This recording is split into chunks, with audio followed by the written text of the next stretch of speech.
નમસ્તે વિદ્યાર્થીઓ, હું શ્રેષ્ઠ વિદ્યાલયથી ધારા ટીચર. આજે આપણે ધોરણ 5માં વિષય આસપાસ સમજીશું. આજે આપણે એક નવો પાઠ સમજવાના છે, દિવાલોની કહાણી.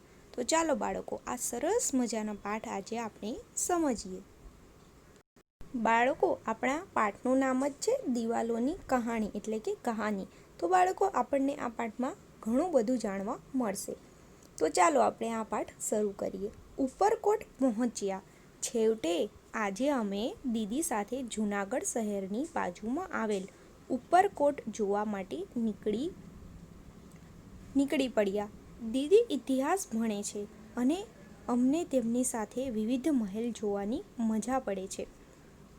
તો જુઓ બાળકો, અહીં તમને ચિત્રમાં જોવા મળે છે. ઝીલ કહે છે કે વાહ, અદ્ભુત, કેટલો વિશાળ છે આ કિલ્લો. યશપાલ કહે છે અને જુઓ તે કેટલી ઊંચાઈ પર બનાવેલો છે. તો જુઓ બાળકો, અહીં તમે બાજુમાં આપેલા ચિત્રમાં જોઈ શકો છો કે કેટલો ઊંચો તમને જોવા મળે છે. જીજ્ઞા કહે છે, અરે આ દરવાજો તો જુઓ, આટલો લાંબો પહોળો દરવાજો ક્યારેય જોયો નથી. એટલે હવે જીજ્ઞા શું કહે છે કે તે દરવાજા વિશે વાત કરે છે અને તે કહે છે કે આટલો લાંબો અને પહોળો દરવાજો ક્યારેય આપણે જોયો છે. જીલ કહે છે, ખૂબ જ વજનદાર લાગે છે. મને નવાઈ લાગે છે કે તેને ખોલવા કે બંધ કરવા કેટલા લોકોની જરૂર પડતી હશે. જીજ્ઞા કહે, દરવાજા પર આ લોખંડના અણીદાર ભાલા જેવું શું દેખાય છે? એ શા માટે લગાવવામાં આવ્યા હશે? જીલ કહે છે, એની મોટી પહોળી દિવાલો તો જુઓ. યશપાલ કહે છે, મેં ક્યારેય આટલી પહોળી દિવાલ જોઈ નથી. જીજ્ઞા કહે છે કે આ દિવાલ અમુક જગ્યાએથી આગળની તરફ ગોળાકારમાં બહાર નીકળેલી છે. મને આશ્ચર્ય થાય છે, આવું કેમ?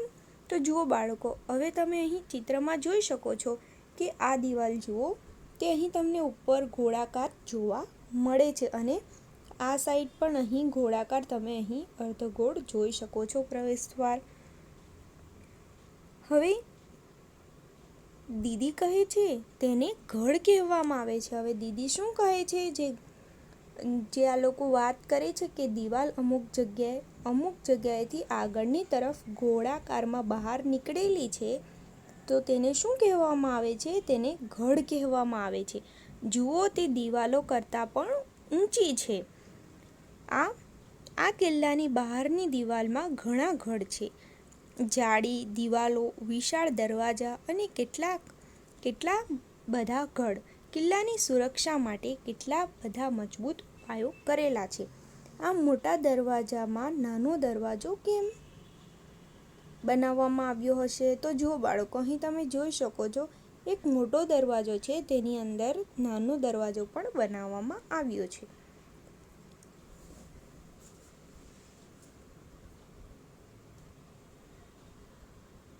હવે આપણે આ પાઠ આગળ સમજીએ. આ પાઠમાં બાળકો તમને ખૂબ જ મજા આવશે કે સરસ મજાના ચિત્ર દ્વારા તમને ઘણી બધી માહિતીઓ જાણવા મળશે. જો બાળકો, અહીં પણ તમને સરસ મજાનું એક ચિત્ર આપ્યું છે. કિલ્લાની દિવાલમાં ગઢ શા માટે બનાવવામાં આવ્યા હશે? તો બાળકો, અહીં તમને સવાલ પૂછવામાં આવ્યો છે વિચારોમાં કે દિવાલની એટલે કે જે કિલ્લો હતો, તો કિલ્લાની દિવાલમાં ગઢ શા માટે બનાવવામાં આવ્યું હશે?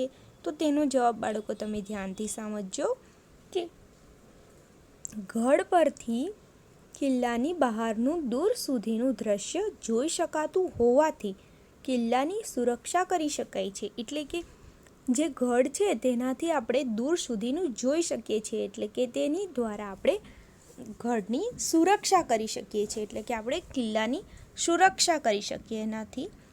આ માટે કિલ્લાની દિવાલમાં ગઢ બનાવવામાં આવ્યા હોય છે. ત્યારબાદ સવાલ છે કે ગઢમાં મોટા કાણા શા માટે બનાવવામાં આવ્યા હશે? હવે ગઢમાં મોટા કાણા તમને દેખાય છે તે શા માટે બનાવવામાં આવ્યા હશે? ગઢમાં ઉપરના મોટા કાણામાંથી સૈન્યના લોકો બહારના મોટા વિસ્તારનું દ્રશ્ય જોઈ શકે છે. આ રીતે કિલ્લાની સુરક્ષા કરી શકે છે. વળી દુશ્મન સૈન્ય ચઢાઈ કરે તેની જાણ પહેલેથી જ થતી હોવાથી તેનો સામનો કરવાનો સમય મળી રહે છે. એટલે કોઈ દુશ્મન દેશનો સામનો કરવા માટે આ પ્રકારના ગઢમાં કાણા બનાવવામાં આવતા હોય છે.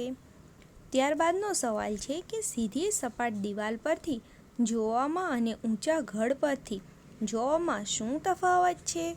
તો બાળકો તેમાં આવશે કે સીધી સપાટ દિવાલ પરથી જોવામાં સામેનું એક જ બાજુનું દ્રશ્ય જોઈ શકાય છે. એટલે કે સીધી અને સપાટ દિવાલ હોય તો એક જ સાઈડનું દ્રશ્ય જોઈ શકાય, જ્યારે ઊંચા ગઢ પરથી જોવાથી જુદી જુદી દિશાઓમાંની દૂરની વસ્તુઓ જોઈ શકાય છે. આ મુખ્ય તફાવત છે.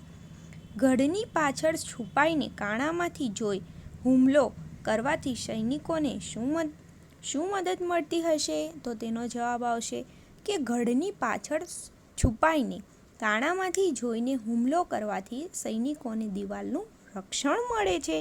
એટલે કે નાની કાણા છે તો કાણામાંથી તે લોકો જોઈ શકે છે, એટલે કે આજુબાજુ દિવાલો છે તેનું તેમને રક્ષણ મળે છે. ગઢના સૈનિકો કિલ્લાની બહાર રહેલા દુશ્મનોને જોઈ શકતા હોવાથી તેમને નિશાન બનાવી શકે છે, પરંતુ દુશ્મન સૈન્ય ગઢમાંના સૈનિકોને જોઈ શકતા ન હોવાથી સૈનિકોનો બચાવ થાય છે. સમજાયું ને બાળકો? હવે આપણે આ પાઠ આગળ સમજીએ.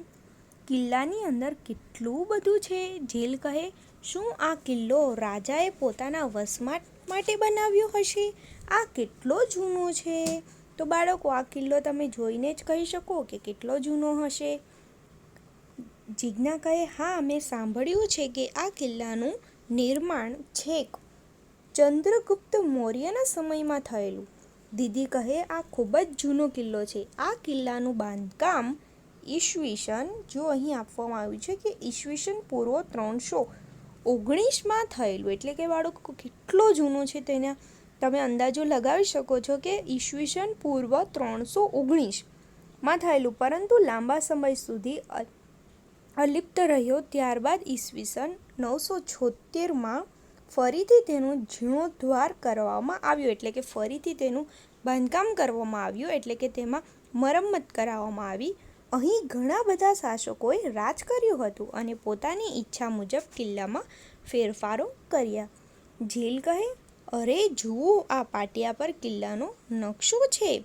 યશપાલ કહે, આ નકશામાં વૃક્ષો, વાવ, કૂવા વગેરે દેખાય છે અને જુઓ કેટલાક મહેલ પણ છે. જેલ કહે છે, એનો અર્થ એવો થાય છે કે માત્ર રાજા જ નહીં પરંતુ બીજા ઘણા લોકો કિલ્લામાં રહેતા હશે. જીજ્ઞા કહે, તે એક આખું નગર જ હોવું જોઈએ, ભવ્ય મહેલ. યશપાલ કહે, વાહ, આ ઇમારત ખરેખર જોવા જેવી છે. તો જુઓ બાળકો, અહીં તમે ચિત્રમાં જોઈ શકો છો કેવું સરસ તમને જોવા મળે છે. જેલ કહે, તે દિવસોમાં પણ તેઓના મહેલો તથા ઇમારતોની બનાવટ કેટલી અદ્ભુત હતી. જીજ્ઞા કહે, આજે આ ઇમારતોનો વિનાશ થઈ રહ્યો છે, પરંતુ અનુમાન કરી શકાય કે પહેલાં અહીં ઘણા મોટા દીવાખંડ અને ઓરડાઓ હશે. યશપાલ કહે છે, અરે આ જુઓ, દિવાલો પર કેટલું ઝીણવટપૂર્વક કોતરકામ કરેલું છે. વાહ, શું એન્જિનિયરિંગ! આજે આપણી પાસે ઘણા સાધનો છે જેનાથી આપણે મકાનની રૂપરેખા એટલે કે નકશો સરળતાથી બનાવી શકીએ છીએ અને તેના આધારે સારું તેમજ ઝડપી બાંધકામ કરી શકીએ છીએ. તેમ છતાં ક્યારેક દિવાલમાં તિરાડ પડવી, પાણી ટપકવું વગેરે જેવી ખામીઓ જોવા મળે છે. એ જમાનામાં આવી ઇમારત કેવી ઉત્તમ સમજણથી બનાવી હશે. એટલે કે આપણે અત્યારે ઘર બનાવીએ છીએ તો તેમાં કોઈક વાર તિરાડ પડી જાય છે, ત્યારબાદ પાણી ટપકે છે. તો હવે આપણને વિચાર આવે છે કે તે જમાનામાં એટલે કે પહેલાંના જમાનામાં આ ઇમારત અત્યાર સુધી છે તો કેટલી ઝીણવટભરી અને કેટલું ઉત્તમ કામ કરવામાં આવ્યું હશે, ત્યારે જ આ ઇમારત હમણાં સુધી છે. જો આપણે વિચારીએ કે હજારો વર્ષ પહેલાં લોકો કેવી રીતે રહેતા હશે, તો આપણા મનમાં ઘણા પ્રશ્નો ઊભા થશે. ઉદાહરણ તરીકે, આટલી ઊંચાઈએ પાણી કેવી રીતે ચઢાવાતું હશે? અનુમાન કરીને જુઓ. એટલે ખૂબ મોટા કિલ્લા હોય તો આપણને એમ થશે તો આટલી ઊંચાઈએ પાણી કઈ રીતે આવતું હશે? આવા ઘણા બધા સવાલો થશે તમારા મનમાં. તો ચાલો બાળકો, વિચારો અને ચર્ચા કરો. તો જુઓ બાળકો, અહીં તમને સરસ મજાનું અહીં ચિત્ર જોવા મળે છે. હવે આપણે આગળ સમજીએ કે ઇમારતમાં હવા ઉજાસ માટે કેવી વ્યવસ્થા કરવામાં આવી હશે. તો બાળકો ચલો કહો, તો ઇમારતમાં હવા ઉજાસ માટે કેવી વ્યવસ્થા હશે? તો તેનો જવાબ આવશે કે ઇમારતમાં હવા ઉજાસ માટે દરવાજા, બારીઓ, ઝરૂખા વગેરેની વ્યવસ્થા કરવામાં આવી હશે.